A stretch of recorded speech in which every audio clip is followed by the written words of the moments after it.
Ladies and gentlemen, welcome in, guys. Sergeant Moose here, back with another Killer Clowns from Outer Space, the game video. And today, guys, we're going to talk about the latest patch that just came to the game, 1.5.0. And it is packed with some really, really cool stuff. So, again, guys, I do apologize. We are a little bit late to the video today. We got caught up in all the TCM, Texas Chainsaw Massacre Rush Week, and all that cool stuff. Man, had a big stream for it today and everything. But we are on it, guys. We're back with the Killer Clowns news, man.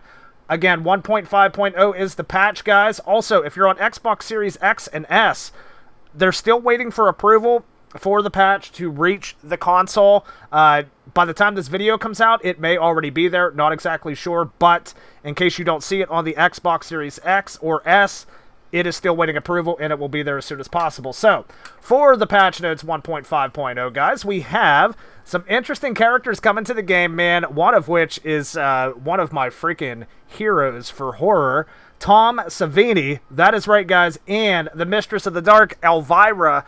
Both are coming into the game as playable characters. Now, they're only skins. Of course, if you think of the likes of Mike and Debbie from the original film that are in the game, they're just skins. They don't have any special abilities. They're not a special class or anything like that, but still freaking cool nonetheless, and they nailed both of their likeness, in my opinions. So Elvira, guys, we have this Mistress of Dark is ready to grab a tool and start knocking some clowns' blocks off. You could be playing as Elvira in Killer Clowns from Outer Space, the game, right now. And as for Tom Savini, ladies and gentlemen, fellow Pittsburgh native, if I might add, Tom Savini is here and ready to splatter some killer clowns, play as this icon of horror today. And we also have the new emote, guys, the unforgettable moves. So for those of you that are familiar with Friday the 13th, as soon as you see this emote, you will know exactly why this is such a big deal. Also, we have 3 new Hand of Fate mini-games coming in, guys. A few mini-games. We have a boat chase. We have Out of Shape, which is rotate puzzle pieces into a place in this unscrambling game. Lucky Duck, pay attention as you will need to match pairs of numbers in this memory game. And Spray and Play, which is pump up your water gun to push your boat to victory in this racing game. All of these games are pretty cool, guys. Relatively easy. They could go ahead and take that, oh, what the hell was that one called, where you have to match the blocks and it moves faster and faster and faster constantly. That one's garbage. They can take that out and replace it with some of these. But we also have loadout swapping, guys. You are now able to switch between your different loadouts while you're in a lobby. This is amazing. Also, if we could go to different customizations and stuff like that for clowns and humans, would be welcome too, because a lot of folks, you know, they want to play a different character. They forget before they queue up in a match, and then they have to back out and change their character. So this is a good step in the right direction. Also, it says quick play lobbies now have an additional 30 seconds between matches to allow for extra time to swap between loadouts. Also, guys, we have the new in-game store. So if you saw Ilphonic stream just a few days ago, their pre-patch stream, they talked about a ticket system. Basically, it's a monetized system that's coming into the game, guys, and the monetization is going to be in the form of tickets. So any cosmetic DLC that they announce in the game will now be in the store within the game, and you can purchase what are called tickets with real money, and you can buy these cosmetics. It does say DLCs are now conveniently located and purchasable in-game using tickets. You can navigate to the store straight from the main menu. So, I mean, nothing really big here, guys, but it does make it a little bit easier. You know, if you're in the game, you want to browse through the store, grab some stuff, instead of having to go to your, you know, your platform's store and, you know, search through and find everything. We do have some changes and improvements, guys, to humans we'll start out with. When joining a match in progress, players will now replace bots, if available, and take over the bot's loadout, inventory, and stats. Players will spawn in with their own selected loadouts when the next match begins. So, if you start a match, guys, and there is a bot in a game that's already being played, and you take over that bot, you will become that bot's character. I've already tried this. You will not be the character that you have selected. You will be the bot that's in the game. You'll have their inventory, and you'll also have their class. Players will spawn in with their own selected loadouts when the next match begins. So if you finish up that match, move on to the next one, then you'll have the customized loadout that you already have selected. Players cannot replace a different dead or escaped player or bot. If the player is joining a match that they had previously disconnected from, they can take over the bot that had replaced them. If the player had died or escaped, the player will remain dead or escaped upon rejoining the same match. Of course, we know this has been an issue in the past where, you know, if people get killed as a human, they'll quit the match, and then they'll try to come back into the match and be alive again. That is no longer. That's been fixed.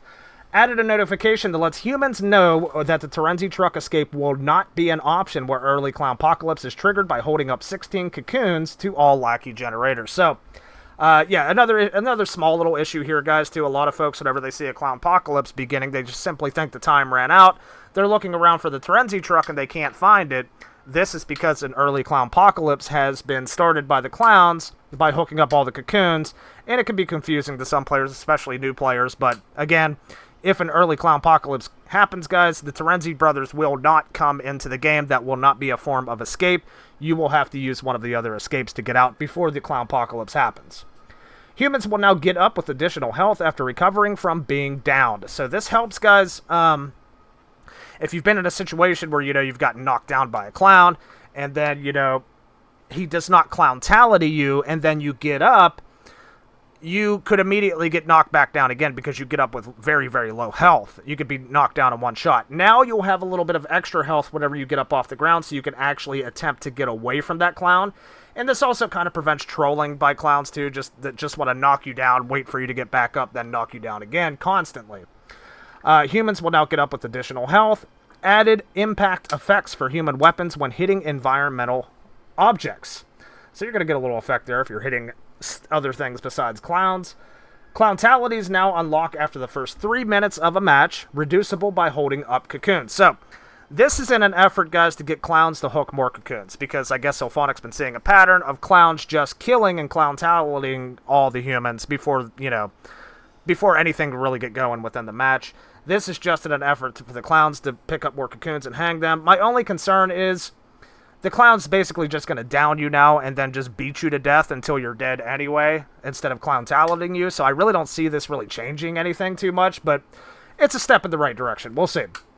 Also added a 15-second cooldown after performing a clowntality. So if you kill somebody with a clowntality, you cannot immediately kill somebody else with a clowntality. You have a 15-second cooldown. We do have a bunch of bug fixes here, guys. A lot of Xbox-focused bug fixes with camera settings, controller presets, different things like that. We're not really going to get too deep into that. There's a lot of stuff going on there.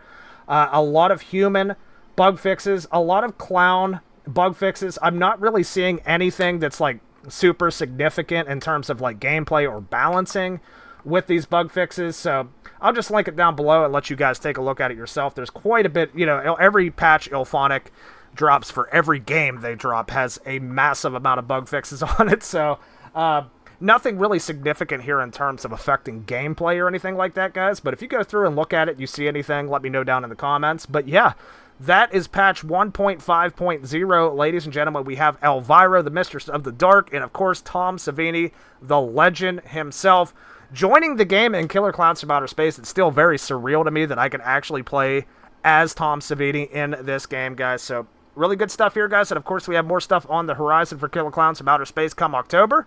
With that said, if you guys enjoyed this video, feel free to drop a like and subscribe to the channel if you haven't already, man, for more Killer Klowns From Outer Space content. My name's Sergeant Moose. We'll see you guys on the next one.